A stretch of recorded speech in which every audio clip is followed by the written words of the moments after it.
You're listening to My Inner Teacher with Peter Starius and Crystal Ariel. The answers you seek are within you.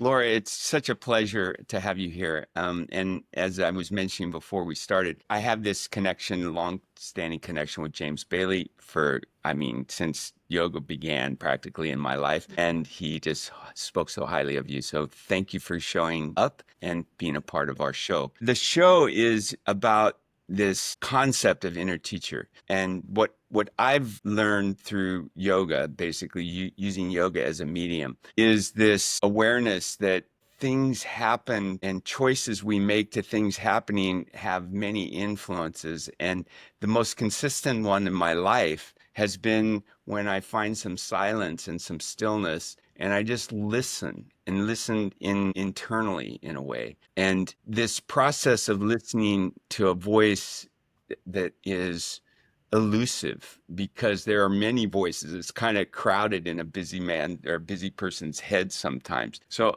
what I like doing with these conversations is just starting with a simple question, which is, at what point in your life were you listening to this voice? Not the busy voices, this softer voice, this more, I don't know, wise voice, let's call it. That's such a great question.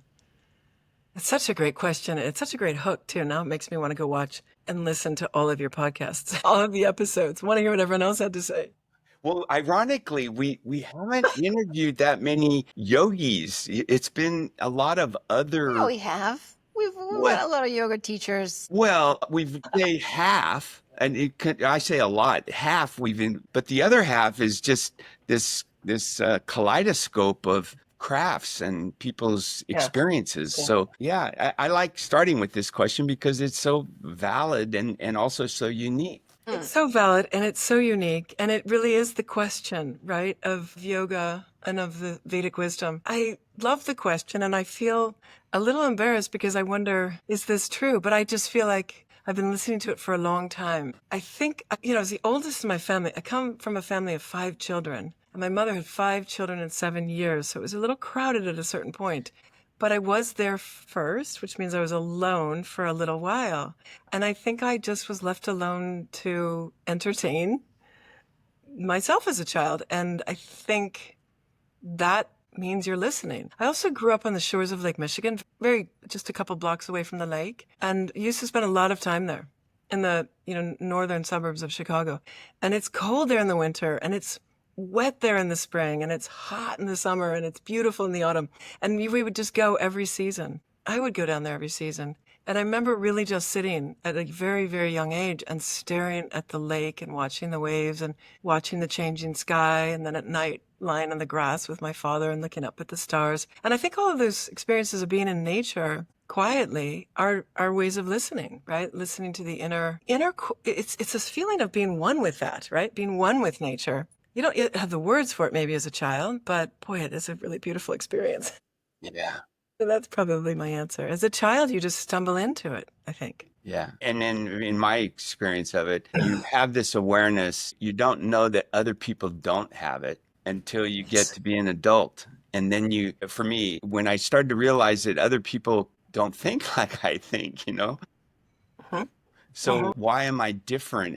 And then there's that insecurity of being different as a young person, like teenage years and early teens, until life kind of teaches you otherwise, and you start to realize I'm different, but that's not a bad thing, And I started yoga in the 70s, when being a man in yoga, there was something wrong with you, you were fringe, or you were, not fully had it all together upstairs. Something was off. And in hindsight, I don't know, there was something that was deep in me that just said, no, this is a path worth staying on.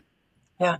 If I could just share with you, I get that, Peter. And first of all, I think as an adult, then it's something that I wanted to keep I wanted that experience of silence and communion with nature. And I was determined that as an adult, I wasn't going to get so busy or so urban, right, that I would lose it. That was a really important thing. And I think that's a difference too that one has as an adult, is bringing that into your adult life. But I was doing my Ayurveda internship outside of San Francisco. And at the end of the long, long day of internship, I went to the local Whole Foods and I'm in line to check out, and they had the magazine racks and they had Time magazine there. And on the cover, they had a beautiful woman meditating, and it was like, meditation is in now. And I just had to laugh because I thought, you know what? If you just stick to something for long enough, pretty soon, you start as the outsider. Pretty soon people will catch up. And then, then they're teaching you how to do it.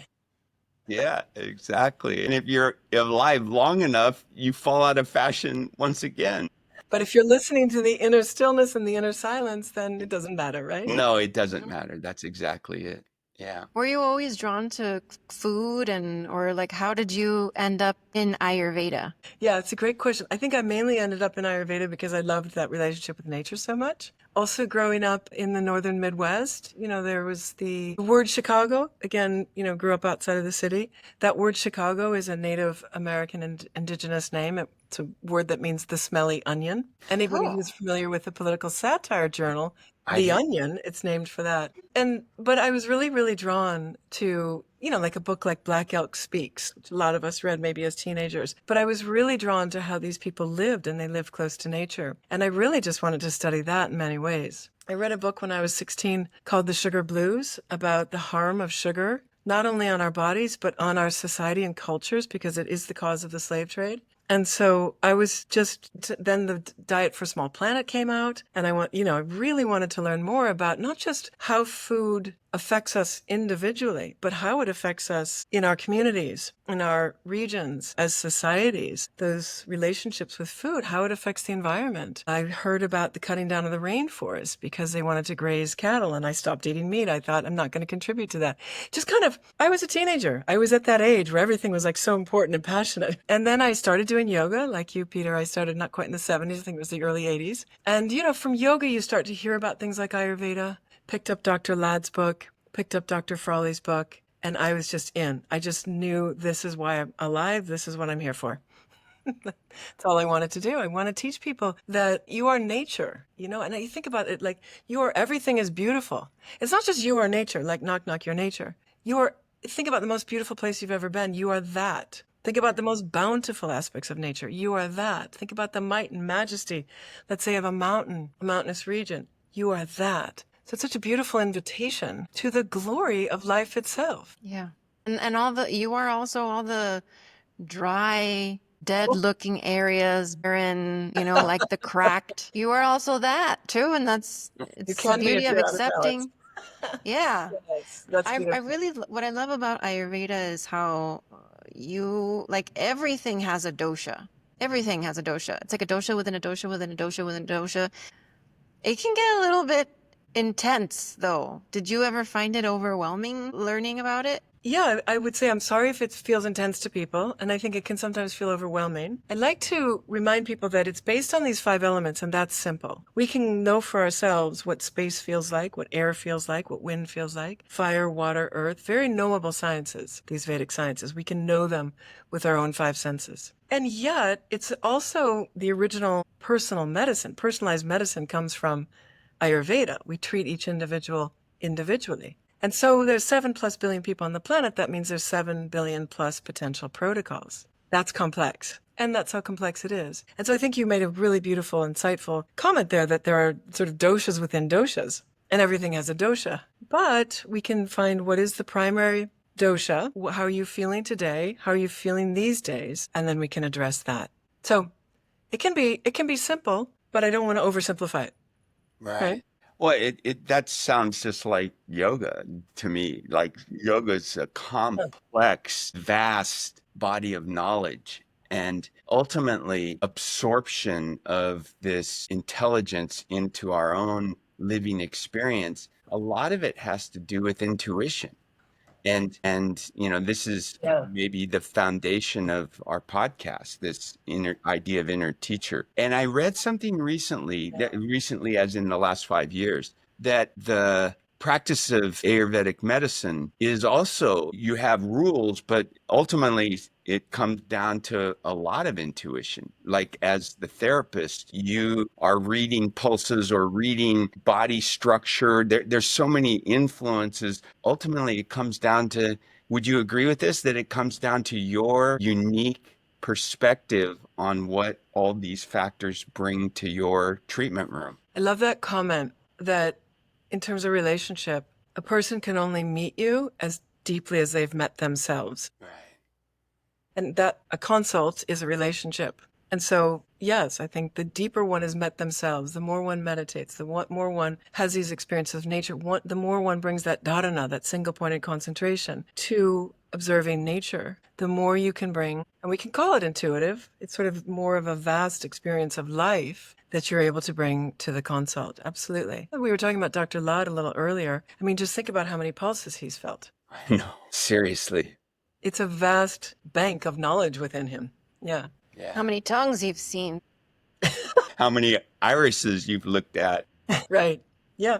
Very true. Where do you see, where do you live right now? I live in San Diego. Oh, in San Diego. Okay. So you're witnessing, as an American, you're witnessing the appearance of this transformation of our Western medical model. I don't know if you're seeing it the same way I'm seeing it, but as I look at the current political administration, there seems to be players that are totally different than players from the last 10 or 15 administrations, if not forever. And there's this sense that sciences like Ayurveda and yoga and acupuncture are going to be considered more mainstream or more valid in this world of, I almost runaway stress, runaway busyness, runaway sleep deprivation, et cetera, et cetera. Do you see that? Do you feel that? I think if I could give a specific example of what I think we're talking about. Somebody said to me recently, isn't it great that colored dyes were banned? Colored dyes were banned, but a new form of colored dyes have just come in. So I think what's important is to educate people. I think people need to be educated. One of the very first teachers of mine in Ayurveda said, our job as Ayurvedic practitioners is to educate and empower people. So we need to educate people. I would love to educate people that oats are a great breakfast. Oats and throw in some blueberries and you got breakfast. Let's just scroll on past or stroll on past that section in the grocery store full of colored dyed cereals. Right. We can do that. What we can't really always do is breathe in air that's been polluted and change that. We can't take the pollutions out of the air. We can't take I can't singularly take the pollutions out of the water or the soil. That's a bigger issue, I think. Right. And again, yes, it's great that people who were eating certain foods that they could have chosen differently, but they chose that way. And for whatever reasons, there's all kind of socioeconomic, political issues why people choose what they choose to eat. But yes, it's good that that's taken out. But I just really, again, I think it's a little bit like, look at the squirrel. It's a bit of a distraction from the bigger picture, which is in America, we have a lot of polluted systems and we need to clean up our environment. One of the things I'm really interested in is bringing Ayurveda to, in a way you might think of it as public health, or you might even think of something as more like the environment. How could we teach people to really source healthy food? Yeah. Period. Yeah. That I would be excited about. And if we see that happen, I'm all for it. Yeah, well, in the community that I live in San Luis Obispo, there is a growing awareness of buying directly with farmers, Right there.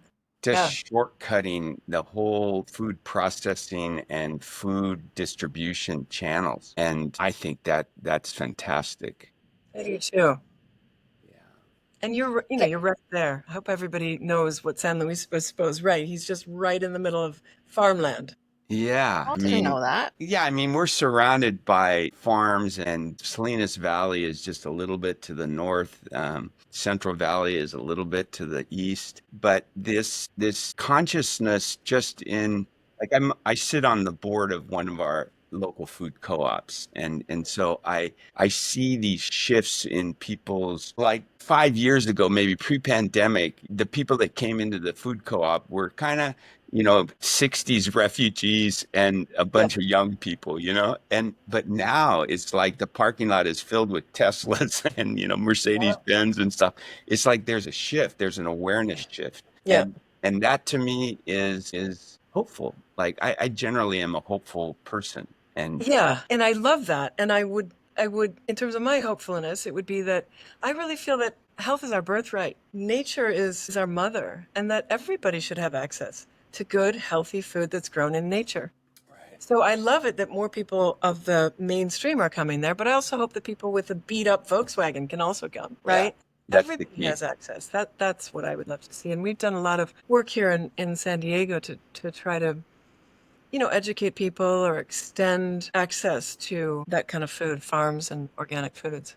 Yeah. I think Thank it you. does trickle down, like my husband always tells me how Tesla first came out with a model that was really expensive. It wasn't affordable for, the average person or American. And they had to do that because they needed to, fund their project. And then as they got that funding, they were able to make options that were more affordable for the average person. And I told you in the beginning that I study a lot the luxury travel industry. And what I'm finding is that a lot of luxury and ultra luxury travelers want sustainability. They want wellness. They want regenerative properties. They want those things. That's trendy right now. And that's good because it does trickle down. Because if you change the way that the mentality is at the top, all of that trickles down. I believe that. And that's what I'm seeing too.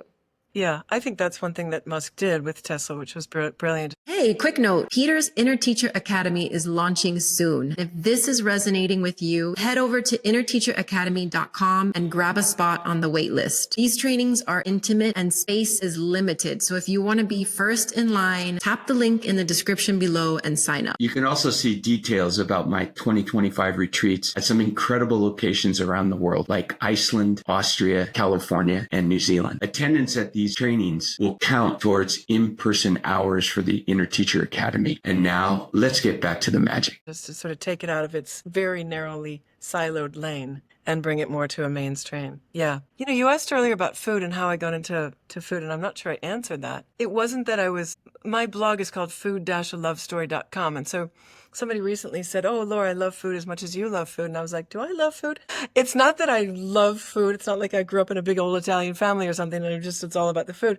It's just that I feel like Ayurveda is teaching us that nature is a form of love. And I mean, Bhumi, my puppy who's behind me somewhere, that word Bhumi means embodied consciousness. It's a word that means Mata Bhumi means Mother Earth, but it's an idea that Earth is embodied consciousness and that nature evolved so that we could come alive and be supported by her. She gives us beauty. She gives us herbal medicines. She gives us fields in which to play. She gives us delight.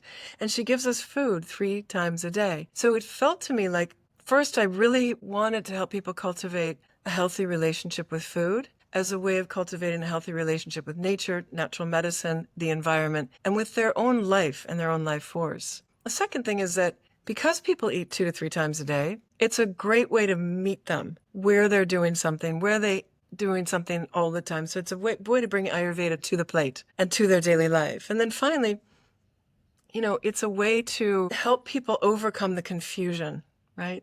Because it turns out that 72% of Americans have complained of digestive disorders to their doctors or their healthcare practitioner. 2%. And then you think about all the people who haven't yet voiced their complaints. And I think people are confused. Should I be eating kale? Should I be eating quinoa? Should I be eating this? Do I need more fiber, less fiber, probiotics? It's confusing because it's just so much information thrown out there in these sort of isolated ways. And Ayurveda is this return to wholeness and a holistic view of who you are and what's best for you. So the food feels like a way in. And from there, we can then talk about their levels of stress, what kind of herbal medicines they might take, and all the other therapeutics that we can offer through Ayurveda. Yeah.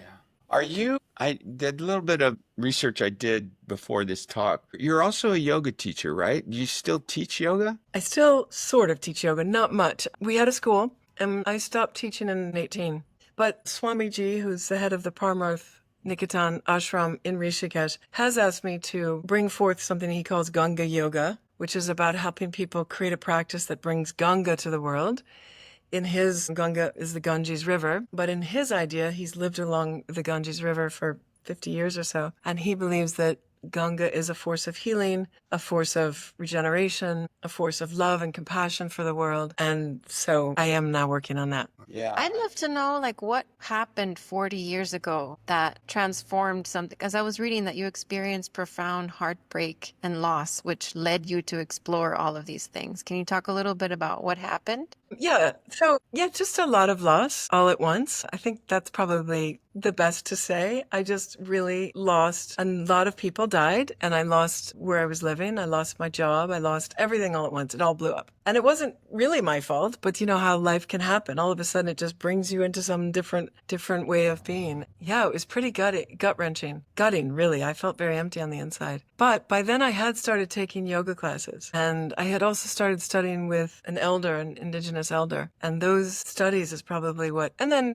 you know, a childhood that was very much rooted, as I mentioned, in nature and connection. So Do you, when you reflect back, you know, in your private moments, when you reflect back, because I've had similar loss in my life, and one in particular period where it just everything crashed, everything deconstructed, even my dog died, you know, like that was probably the most painful part of that 2-year episode in my life. And in hindsight, when I look back at that time, that was like the fertilizer or the seed that kind of motivated a change. And I had no idea what the change was going to be, but those things thrust me into this, in some ways, self-responsibility. And in hindsight, looking back on it, especially getting the boot from my teacher at 20 years, yoga teacher of 20 years, giving me the boot.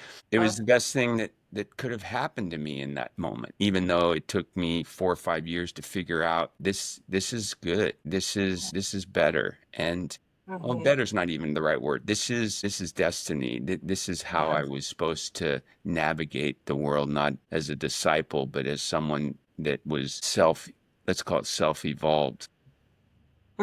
yeah. Would you look back? Do you think that would be accurate in your, like, do you see that time now maybe as a gift in disguise? Well, for sure. If I could, though, I'd just like to reflect back to you that it's really beautiful to hear men speak like this. And you've contributed so much, Peter, with your books and your Manduka and all kinds of things you've contributed. And as a teacher, you've contributed so much. And I think that it's beautiful for people to see that embodiment that you're bringing to so many. So for sure, I think we're all going to live the lives we're going to live. And I guess what I see it as, it's something that just cracks you open. I mean, I feel like karma is that thing what is the thing that's going to help, like, break the walls around your heart so that you can be fully revealed? That for sure. I see it as that. Yeah. Yeah, I mean, that brings tears to my eyes hearing you say that. I have this polarity, you know, and maybe we all have that polarity, but I know I have one where that heartbreak is so necessary, you know. Like, I grew up, you know, Greek family, and we're pretty stubborn. And I think I need heartbreak to kind of break the addiction of relying on my logical mind for navigating life. And yeah, I've been lucky. I feel lucky, or just blessed. Maybe that's a better word. And Greece is the entry point. A song is coming to mind all of a sudden. But Greece is like the portal in a way for where the Eastern medicine, right? So much of the Greeks went east and gathered up this Eastern wisdom and brought it back to Greece. Hippocratic medicine, for instance, you see a lot of Ayurveda there, and it just sort of went from there and continued on west. So again, you're a bit like a portal. Well, I didn't know that about Greece, other than I know from that movie, My Big Fat Greek Wedding, or whatever it was called, that everything has a Greek root in it. So now medicine, so we can just add that to that list. Right. Well, did you know that Alexander the Great went all the way to India? And he took, of course, with him, he had all of his soldiers and all of their horses and mules. And so he stayed there. He liked being in India so much that he stayed, I think, 12 years. And finally, his generals said, we got to go home. So they packed up saris and silks and precious stones and spices and all the kinds of things you can imagine you bring back from India. And they brought back Ayurvedic doctors and yogis, because the yogis were training their soldiers the power of yoga, the power of the body, the power of prana. And they brought back Jyotishes, and they brought them back. So there you can see that planting of this wisdom. See, I didn't know any of that. Wow. Yeah, that's nice, no? Thank you for that. That's a real gift. I'm kind of It's a gift loving my heritage. Exactly. Yeah. I feel like so many people don't know anything because I've heard so many different versions and trainings that I've been in of like where yoga has started. Obviously, it's a very ancient practice, but yeah. Some I in one of the trainings I was taught that it started with the British Army. But that's the physical practices. Yeah, there are Yeah. people who say that. That a lot of what Krishnamacharya incorporated was, arms up, arms down, fold forward. Yeah. Yeah, very strict. The sun Yeah. salutations, right? That version of it. Yeah. We have this old books have these basic exercises, they call them exercises, basic postures.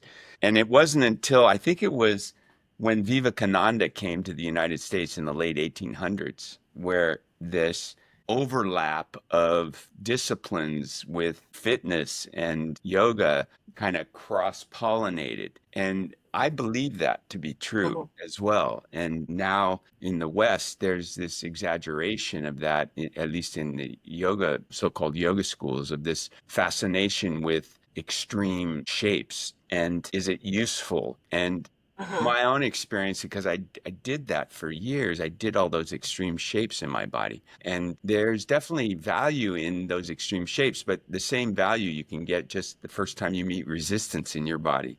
Because that's my theory is yoga starts where you meet resistance in your body, whether it's weakness or flexibility, one of those two. You confront something that is unpleasant, and it's your goal to or it's your hope that you're going to resolve that what's unpleasant. And when you realize that the unpleasantness is because the resistance is a byproduct of imbalance, there's some imbalance in your body, whether it's physical or mental. And Chandor, my teacher 20 years, used to say there's no such thing as a stiff body, just stiff energy.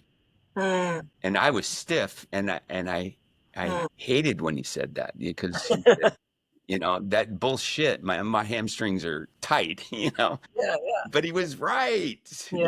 He was right. I just had to learn how to let go of my sphincter muscles, and my hamstrings were fine. Oh my Now- God, I've never heard anybody cue that before. We just since we came back from Mexico and Peter was giving us yoga in the morning, and it's the first time I've ever heard someone say, relax the sphincter muscle. Well, And I was said like, okay, this is soften the sphincter muscle. soften. Yeah, You did soften. say it though. That's And I huge. did it. I was like, well, this is new. It feels kind of nice. Yeah. Yeah, it should feel nice. It should Yeah, it feel was nice. good. And sometimes when I'm kind of feeling funny, I'll say, but not all the way, Please don't fart. Right. Yes. But, back to this idea that how does it go? Yoga is where you meet resistance in your body? Yoga starts where you meet resistance. So like when I first started yoga, it was first of all, it was in a university gymnasium back in the 70s, and I stumbled into the class by accident in terms of just poking my head in, what are you guys doing in here? And then I was curious, so I came back. Yeah. And it was literally a fitness class with a little chanting. And so I didn't care for the chanting much, but the physical challenge of it was great. So when I started to be more serious about yoga, the teachers that were guiding me were kind of inviting us to push ourselves, to kind of go deeper, engage in a muscular force. And it wasn't until I broke my back that I realized that method works for some people, but wasn't going to work for someone recovering from a broken back. No. And so then I started to see how those places where I push myself, there was something amazing accomplishment of getting to that point. But no one ever taught me after, well, you reach that point, what comes next? It's like, well, yeah, what comes next when you've reached the peak pose? No one said anything about that. And so starting back, recovering from a broken spine, I was literally learning how to bend forward. Just bending my head forward was that painful. In the beginning, a forward bend was painful, just letting my head drop. So I had to, like millimeter miracles, I had to figure out how to move these little micro movements in my spine. And it worked. I connected with this understanding in my book titled Gravity and Grace. I understood this ability of gravity to be a catalyst for movement, And then I discovered that grace is also a catalyst for movement in Yeah. terms of, prana and psychology and things. So you use that word a lot, grace, in some of the things that I've read. How do you define grace in the way you have encountered it? Well, again, first of all, I want to say I feel like your sentence or statement that yoga starts where you meet the resistance in your Yeah. body. You Yeah. could say yoga. I feel like, couldn't you say yoga starts wherever you meet resistance anywhere? Totally. It's Right? totally. I feel comfortable talking in a yoga environment, but I've Yeah. learned during the cancel culture years that if I go teach a class for a bunch of psychologists, that I can't really use some of the words that I use when I'm teaching yoga. So I kind of keep Mm, it interesting. siloed, let's say, safely. But ultimately, all Yeah. resistance in life, it's like in relationship. Yeah. Like if you have a significant other, those of you out there listening to this, if you have a significant other, and I used to joke about this. I still kind of joke about it, but as Westerners, we're taught from very early on, work hard, play hard. Everything's hard, and the funniest one was love hard. And so I've found that if I try and love hard, it's a major turnoff. Would both of you women agree? No. So it's like the relationship I'm in now, when my wife is upset with me, if I meet that attack, what I would consider an attack as a man, with defense and prove a point, that's fruitless. As a matter of fact, it makes things worse. But if I kind of come at it with presence and softness and Mhm. say, wow, what I've done here has really upset you. I had no idea. How can I make it up to you? Or, I'll come up with something, but it's always first acknowledging the environment and walking at it as softly as I can. Yeah. And that has worked wonders. I'm just celebrating 18 years of being married to the same woman. So it's just like, wow, Congratulations. it Yeah. must work. Something's working. That's great. Congratulations. And I'm married now 22 years, I think. And it's really beautiful to have a relationship that has that continuity, that consistency, bend together. It's something really rich, something to look forward to again for those listening who are newbies. Yeah. Yeah. So I love that. I was even thinking in terms of the name of your book, Gravity and Grace, even lifting a leg up, lifting your foot, let's say, you're resisting gravity, right? So anything we're probably doing in yoga, we're either resisting gravity or we're surrendering to it. Right. It was beautiful, beautiful play. Yeah. Yeah. I'm curious how you use grace. Like, how do you integrate that word into what you teach or what you recommend for your patients? I have a very, I really feel that, I really feel this idea that nature and life is embodied consciousness and that the spark of consciousness, the light of the creative power force is everywhere, everywhere, all the time surrounding us. And when we meet that and experience it or feel it, when there's a felt experience of it, to me, that's grace. It's like the divine touch. It's like you could be aware of it. I had this experience last week. I was just sharing it actually on my social media, but I had this experience where I had to do this really, something that everybody told me was going to be very, very hard. And I went in, and so I was just kind of meditating and doing mantras. I went in, but then the lady piled on a few more hard things. And so I just said, okay, God, please help me. And all of a sudden I felt I was in the presence of God. All of a sudden there was light everywhere surrounding me. My mother was there, my father was there, my family, my friends. And it was, not only was it not hard, it was grace. It was a moment of transcendence where I didn't just feel held and loved and whole, but I knew that's the truth for everybody. Right? That's what it is to be alive. And I think when we have those moments, and it can happen just in the middle of trying to do something hard, meeting something where it is, showing up with presence. Yeah. And it also, of course, can come from a deep, beautiful meditation. It can come from being in nature and just looking at a rose and seeing how beautiful those petals are as they seek to unfold, or playing with a dog. So grace, to me, is that touch of the divine. Where you sort of almost feel shivers. You feel that immanence, that light, that luminance that is here with us. And it's a beautiful, beautiful thing to feel. And I feel those opportunities to experience that are everywhere, all around us again. But it's about paying attention. It's about having that kind of attention as well. Yeah.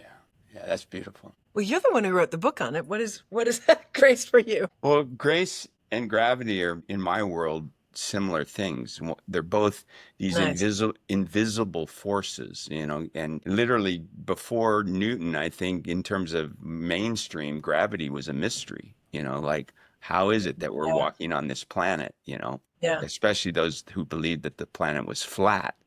Mm-hmm. And then, so this, let's say the properties of gravity are this attraction that's caused by physical mass. And somehow the miracle of this planet is that the balance between the mass of the earth and the mass of our bodies is perfect, that we're not bouncing like we would be on the moon, or we're not crushed flat if we were living on Uranus or something like that, in one of these outer planets where the gravity is really intense. But this, my experience with gravity and what I've mentioned many times on this podcast is gravity has a byproduct, and it's levity. And when I first started yoga back in the day, the yoga teachers would use this term rebounding. And rebounding worked, but it was such a Western word and not very expansive. It was just like a basketball bouncing, you know, for me, until I discovered this word levity, which has this physical and psychological definition. And the psychological definition of levity is humor or lightheartedness. And that just aligned with the inner dork in me that likes making people laugh, and I like to laugh. So that was perfect for me. But the grace piece was something that showed up in my life, and I have this story in my book about growing up Catholic and not being really comfortable with that as an adult looking back on it, but that this Catholic priest, who was a very unusual Catholic priest, who talked about meditation and talked about India and talked about all these places, and in the same sentence talked about extraterrestrials, which, you know, was always very funny for me to hear this Catholic priest talking about extraterrestrial beings visiting Earth and blah, blah, blah. But he talked about grace as this invisible force that happens between non-physical bodies. And he was talking strictly in the religious sense of it. But as he was describing it, I was thinking, well, that's kind of what I'm experiencing on my yoga mat, that these moments of resistance where I meet resistance, the only choice I have is somehow figure out how to surrender to it on a yoga mat and see what shows up. And what oftentimes showed up was intuition, was this intelligence from an intelligence greater than my own. Whether it was above me or within me, I wasn't clear on. But what I was clear on is that I was being led, guided by some invisible force. And then those pieces started to fit together to me, that it's probably a similar realization for the people that are oriented religiously or spiritually, that they have this relationship with an invisible force. Right. And for me, that was what grace is, and what I talk about in my book is I'm just connecting to these forms of intelligence that show up when surrender is present. Yes, beautiful. Yeah, I think maybe a yoga term sort of could be that idea of Mahashakti, you're right. right? That idea that consciousness is present and it's a force moving through us, Yes. guiding us. Beautiful. May I share something? Crystal, are you ready for the next question, or can I share something? Oh, Yeah, please. go ahead. Yeah. Because I love this conversation about gravity and what you said about attraction force due to the mass. And what I actually see is that the Ayurveda idea of Vata, Pitta, and Kapha very much relates to the four fundamental forces of existence themselves. Vata is the electromagnetic force. Pitta is the two forces of thermodynamics and nuclear fusion. And then Kapha is gravity. Because gravity, I think what you said is so beautiful. When you think of Newton, it's like, why does the apple fall down? I doubt people really thought about that because they just saw it happen and assumed it would. But if you think about it, why does it fall down? And it's due to gravity. So does gravity mean a downward pull? No, what you said is so important. It's an attraction pull.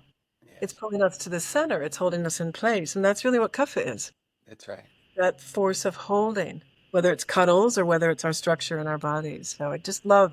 We could go on and on. I just think this is fascinating. We could totally geek out because, Laura, I've never heard anyone talk about kapha like that, ever. So then I said, because Vata relates to the life force and Pitta relates to the light force and Kapha relates to the love force, the Satchitananda forces, then what if gravity is actually love in disguise? There you go. There you go. It's not a downward pull at all. I think we We need to feel better when we co-author. have like We need to. Okay, I'm in. we feel better. We feel loved when we have like a weighted blanket on top of us. So that Yeah. makes sense. That's a great example. Great example. Wow.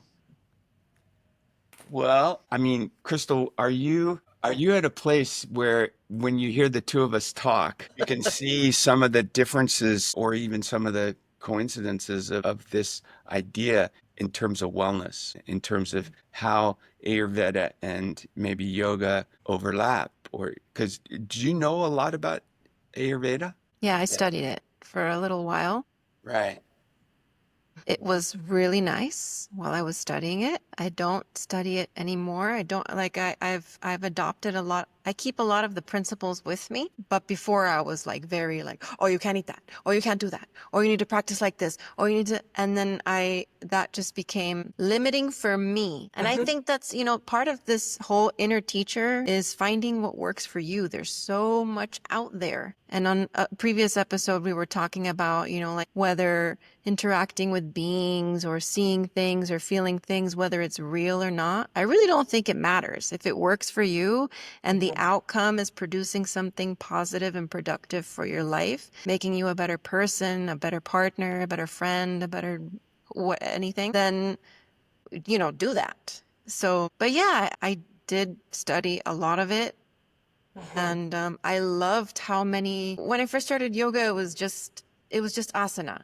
And then it grew into, something spiritual with meditation and mantras. And then I learned about Ayurveda later on. And I was like, oh my God, there's a food aspect and there's like there's like a spiritual body and an energetic body aspect. And I did want to ask you, Laura, about the astrology, because once I learned that there was also, Vedic astrology, I was like, this is such a well-rounded, holistic practice that kind of encompasses all the things that I love in different areas. So yeah, can we talk a little bit about astrology and Yeah, how can you we? work But with can that? can I first of all say that I really feel I've felt for a long time that part of my mission is to make Ayurveda food wisdom accessible and adaptable to the Western palate. And that means I used to have people come to me and say, my Ayurvedic doctor told me I have to eat bitter gourd. I don't even know what that is, let alone where to find it, let alone how to cook it, and even to make it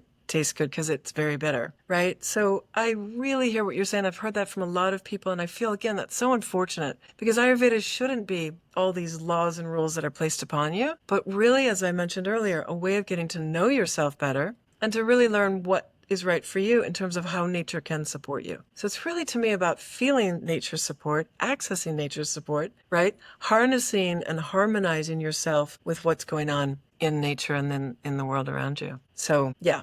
So I hope that not everybody gives up on Ayurveda. I hope that we can somehow get the message out that it's really about individualizing for you. And like you said, listening to your inner teacher. Yeah. Yeah, I think like I said, it's still part of my life, but now I do it my way and that feels right. That is right. I agree. So Jyotish, did you have a question on Jyotish? I don't know anything about it. Okay. So I like to say that yoga and Ayurveda have this interesting relationship. Yoga helps us understand the nature of reality. Ayurveda helps us understand the reality of nature. And Jyotish can help us understand the reality of the all. There's a line in the Rig Vedas, in the earliest book of the Vedas, that says, Yata Pinde Tata Brahmande. And it's this idea that in the pin, Yata Pinde, is Brahman. In the smallest thing is the largest thing. In the one is the all, in the personal is the universal, right? In each individual is the cosmos itself. We see these cosmic patterns playing out in each individual, whether they're more vata or more pitta or kapha, right? Whether they're more the air element, the fire element, or the water element. All of that which is happening in the sky is mirrored here on the earth, and what's happening here on earth is mirrored in the sky. And Jyotish, in many ways, is kind of a genius science. I think that's true of yoga and Ayurveda as well. But Jyotish it's uncanny how many people will come to me and tell me what's going on in their lives, and it's exactly what's going on in the sky. Or ask when such and such a thing will happen, and I'll give them a window, and they'll say, that's exactly when it happened, like on the first day.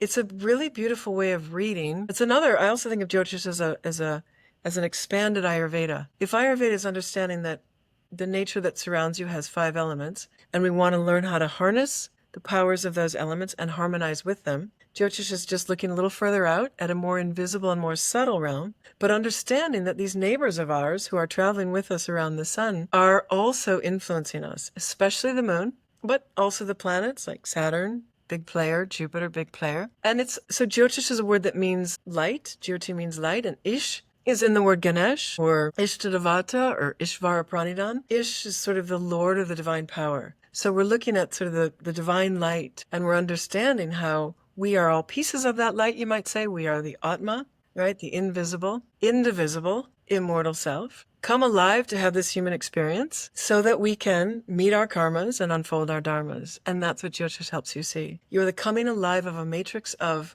light, the planets and the stars in all these various relationships to each other. And in that singular moment of your birth, there's a matrix of light and energy and intelligence, and you're the coming alive of that. So it's super exciting and very revealing.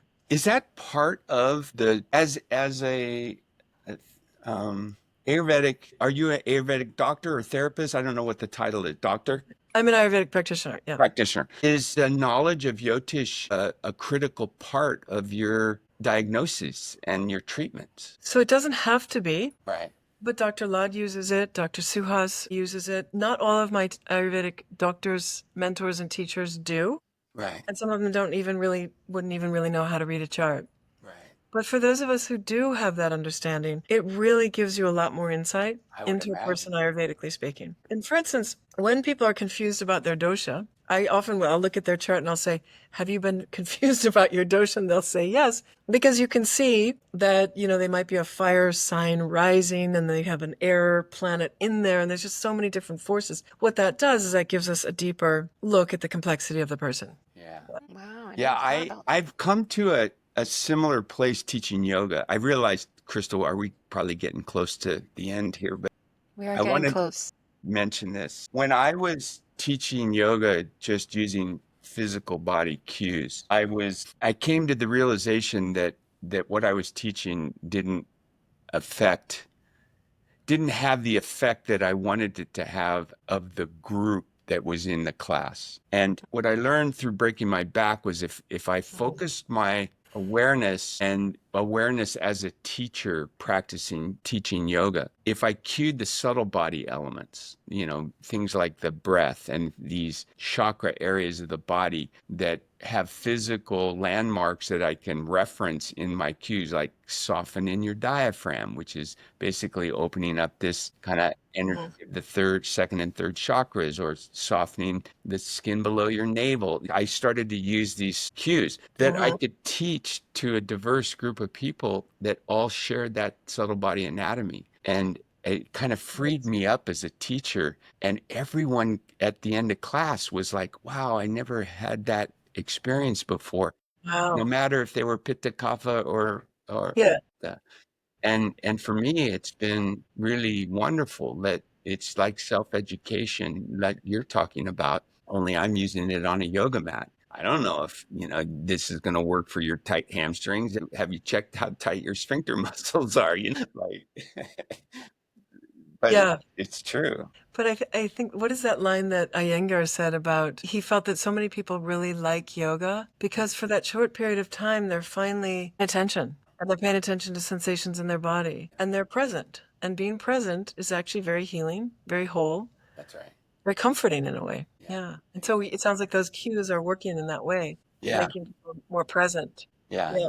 Exactly. Yeah. Hearing you say that, actually, I learned that I used to disassociate because I started practicing yoga. I didn't know that I did that until I practiced. And I asked one of my teachers, I'm like, is it weird that I just space out every 5 minutes? I just space out. Wow. Wow. What a great thing to know about yourself. Yeah. Right?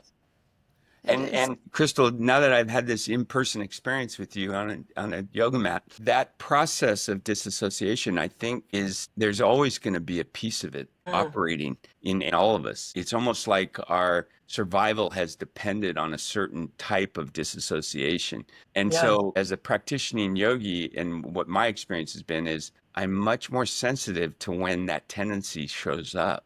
And when I experience that tendency to disassociate, usually means I've pushed too far, I've gone too far, or I've reacted too quickly. And I just have to slow down, soften, reconnect with earth, and then proceed. And it works almost 100% of the time, is to just step back a little. As you were to have experienced this idea of using the ebb and flow of the breath as the ebb and flow of movement.